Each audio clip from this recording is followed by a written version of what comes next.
अच्छा, बहुत सारे लोग जो है इस बात के बारे में भी सोच रहे होंगे कि जो हम हकीम साहब का नुस्खा इस्तेमाल करते हैं मैदे जिगर के लिए, जिसमें तकरीबन 10 चीज़ें होती हैं, सुंड,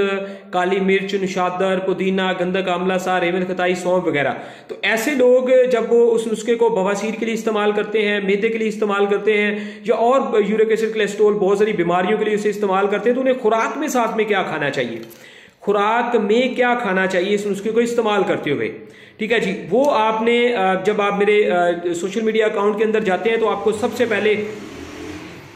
सोशल मीडिया अकाउंट में जब आप जाते हैं तो सबसे पहले टॉप के ऊपर आपको वीडियो मिलती है जिसमें हमने खुराकें 1 से 6 नंबर खुराकों के बारे में लहदा बॉक्स के अंदर खुराकें लिखी हुई हैं। तो इस नुस्खे को इस्तेमाल करते हुए बहुत अच्छी बात है कि आप 4 नंबर इस्तेमाल करेंगे खुराक, ठीक है, कर सकते हैं, और सबसे ज्यादा उसमें आप 5 नंबर वाली खुराकों के ऊपर फोकस करें। फिर उसके बाद थोड़ा बहुत आप 6 नंबर वाली खुराकें भी जो आपको माफक आए वो खा सकते हैं। सबसे ज्यादा इस नुस्खे के साथ, क्योंकि इसका अपना मिजाज भी गर्म तर बनेगा और इसमें 5 नंबर जो गर्म तर गजा है वही आप उस पर्ची के मुताबिक ज्यादा खाएं, लेकिन 4 नंबर गजाओं का भी सहारा ले सकते हैं और उससे आगे 6 नंबर गजाओं का भी सहारा आप ले सकते हैं, जो आपको मिजाज के मुताबिक आप देखते हैं कि ये खाने से आप अच्छा फील करते हैं, तो इस नुस्खे को इस्तेमाल करते हुए वो खुराकें आप इस्तेमाल कर सकते हैं इस 5 नंबर मिजाज के नुस्खे के साथ। ठीक है, जो कि मैदा जिगर और हाजमा का और बवासीर का, ऐसे बहुत सारी जगहों पे काम आने वाला नुस्खा है। तो ये 5 नंबर गजा के साथ बड़ा बेहतरीन रहता है।